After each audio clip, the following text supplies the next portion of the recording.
দীর্ঘ প্রায় ১৫ বছর পর ব্রাহ্মণবাড়িয়ার আখাউড়া উপজেলা ও পৌর বিএনপির দ্বিবার্ষিক সম্মেলন অনুষ্ঠিত হয়েছে। বুধবার দুপুরে আখাউড়া শহীদ স্মৃতি ডিগ্রি কলেজ মাঠে এই সম্মেলন অনুষ্ঠিত হয়। এতে প্রধান অতিথি ছিলেন বিএনপির কুমিল্লা বিভাগীয় সাংগঠনিক সম্পাদক সেলিম ভূঁইয়া। এর আগেই সর্বশেষ ২০০৯ সালে আখাউড়া উপজেলা বিএনপির সম্মেলন অনুষ্ঠিত হয়েছিল। দীর্ঘদিন পর সম্মেলন ঘিরে নেতাকর্মীদের মাঝে উৎসবের আমেজ বিরাজ করে। উপজেলা বিএনপির অন্তর্গত বিভিন্ন অঙ্গ সংগঠনের নেতাকর্মীরা মিছিল নিয়ে সম্মেলন স্থলে এসে জড়ো হন।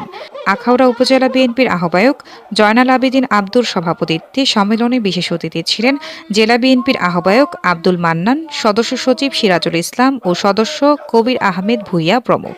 এ সময় বক্তারা বলেন, জুলাই বিপ্লবে ছাত্র জনতার আবরণে বিএনপি অন্যতম গুরুত্বপূর্ণ ভূমিকা পালন করে। নির্বাচিত সরকার সংস্কার কাজ করবে। আপনারা দ্রুত নির্বাচনের ব্যবস্থা করুন। দেশের মানুষ নির্বাচন চায়, এখনই আপনাকে নির্বাচনের ব্যবস্থা করতে হবে। আর বিলম্বিত করা যাবে না। বিলম্বিত করে আবারও সেই হাসিনার মতো ষড়যন্ত্র করার পায়তারা আমরা করতে দিতে পারি না। বিএনপির জেলা কমিটির সম্মানিত সদস্যবৃন্দ, যদি ঐক্যবদ্ধ হয়ে বিএনপিকে ক্ষমতায় নিয়ে আসতে পারেন, ইনশাল্লাহ আপনাদের এই দুর্দশার লাঘব হবে। আমার প্রাণপ্রিয় সংগঠন বাংলাদেশ জাতীয়তাবাদী দল বিএনপির জাতীয় টিভি নিউজ ডেস্ক।